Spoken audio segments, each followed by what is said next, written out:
and neighbors got a minute. So back in the 50s or 60s, an author named William Burroughs once was quoted as saying that when you stop growing, you start dying. Now, I didn't hear him make that statement, but I did hear Lou Holtz say something very, very similar more recently than that. And the sentiment is this, that if you're not growing, you're dying.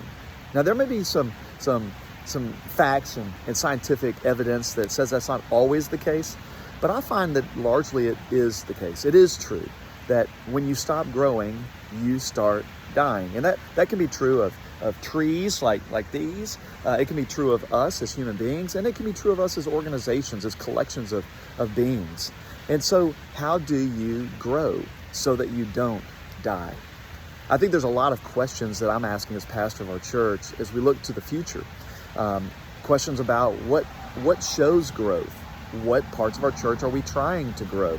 Do we exist for more than just butts in seats and dollars in the bank, as some would say it? Of course we do.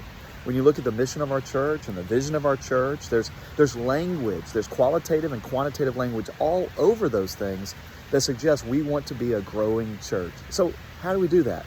How do we avoid what others have called dying on the vine? Well, I'm glad you're asking those questions, and I hope that you'll show up Sunday where I'm going to attempt to answer some of those questions and maybe ask a few others.